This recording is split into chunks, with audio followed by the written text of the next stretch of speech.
Қайырлы күн отандастар, қайырлы күн қазақ елі. Күн дейміз бе, кеш дейміз бе, міне сағат 4:30 болды. Семей қаламыз қараңғы, далада электр шамдар жанып тұр. Кезінде енді міне қараңыздар, сағат ауыстырды, 1 сағатқа шегерді. Бірінші смен оқитын балалар кезінде сағат 7-лерде тұрып, әлі біраз қараңғы болып тұратын. Жуынып шайынып, сабаққа мектептеріне жеткенше сағат 8 болды, ол кезде уже күн жарық болатын. Екінші смен енді сағат 6-ларда шығатын. Қазірде 6-ларда шығады, бірақ та енді бұрынғы есеппен 7 ғой қазір. Сонда енді Шығыс Қазақстан, Солтүстік Қазақстан, орталық Қазақстанның біраз жерлері бар. Қыс кезінде аяз мықты болады. Аяз мықты болғанда балалар сабаққа бармай қалады. Бірінші сменге жариялайды. Күн аяздығы бойынша бүгін осындай сыныптар бойынша сабақ болмайды деп. Енді ол ең кіші температура -28 қойдым. Қателеспесем, содан басталып есептеледі. Таңертең смен бармайды, екінші сменнің балалары сабаққа барады. Өйткені күн шығып, жер біраз жылып, ауа райы жылып, екінші смен сабаққа кетеді. Бірақ та сабақтан шыққан кезде, енді күн өзі бата бастағаннан кейін жерді суи бастайды. Екінші смен сабақтан шыққан кезде, енді жарайды, допустимый нормамен -26-да шықсын сағат 6 кезінде бұрын. Қазіргі таңда бұрынғы сағатпен сағат 7-де шыға бастайды.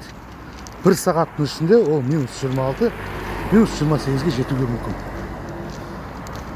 Сонда осы сағатты ауыстыру жағынан 3 жыл зерттейміз дейді. Оның алдында 3 жыл осындай зерттеулеріңізді жасамадыңыздар ма?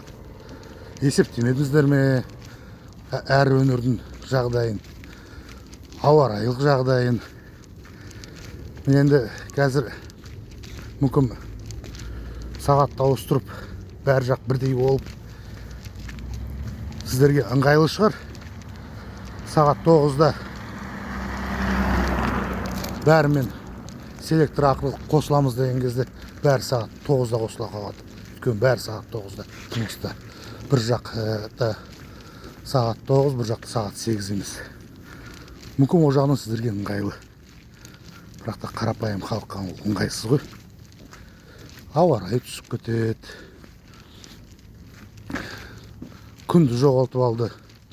Жаңа айтып тұрмын ғой, сағат 7-де тұрып, жуынып шайынып шыққанша, жұмысқа барғанша уже күн жарық болады. Сол жарық күнді жоғалтып алды 1 сағатқа. Кешке жақында сауда-саттықтағылар қазір өз саудасын жоғалтып жатыр. Өйткені бұрын сағат 5-терде жауып кетіп жатса, қазір сағат 4-терде жауып кетіп жатыр. 1 сағаттық сауда-саттығын жоғалтып алды. Нарықты есептемей, енді 3 жыл тексереміз деп қойыстыр. Масқара ғой. Ең бірінші бұндай нәрсені жасаудың алдында, ең бірінші бәрі зерттеулерді жасап алады. Жасап зерттемейді. Енді қараймыз, бүйтеміз, сүйтеміз. Балаларды ойламайсыңдар ма? Балалар кешке жақын шыққан кезде суықпен шығатын болады. 1 сағаттық суық түсет бұларға. Өздерімізге, шенеуніктерге ыңғайлы болды ғой деп жүруге болмайды. Өздерімізге ыңғайлылық жасап. Және де сағатты ауыстырған кезде неге ең көп халық тұратын жақты сағатын ауыстырып тастадыңыздар ыңғайлы ар жаққа, батыс жаққа. Неге батыс жақты бері қарай ауыстырмадыңыздар? О жақта халық біраз азырақ қой. Қалада азырақ о жақта.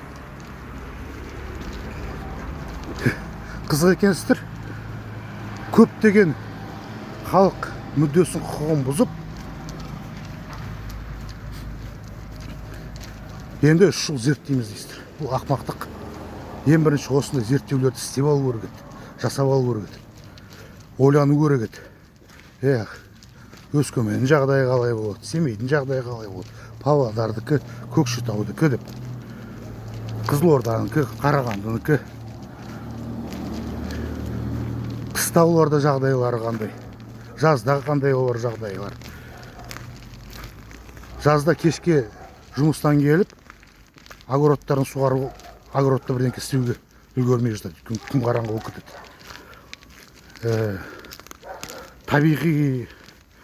Табиғат солай дейсіздер. Табиғатқа сіздер түсіндіре алмайсыздар. Сағат атешке сағат 3 емес қазір, сағат 2 деп. Осы уақытта қазір сен шырқауың керек деп. Немесе шөпке айта алмайсың. Біз сені осындай уақытта суғарамыз, мынандай уақытта емес деп. Шөп қалай өседі, солай өсе береді. Міне табиғаттың заңы деген осы. Және де ата бабамыздар күн сағаты деген бар. Көлеңке жоғалатын уақыт, түскі мезгіл. Сол жерді қалай алдамақшысыздар, соны түсінбеймін. Сондықтан халықтың бәрі шулап қайтарыңдар деп жатыр уақытты. Халықтан аса алмайсыздар. Халықтың талабын орындаңыздар. Өздеріңізге бір 700-800 мыңдық шенеуніктерге жағдай жасап алдық деп ойламаңыздар. 20 миллион халықтың жағдайын жасаңыздар ендеше. Рахмет.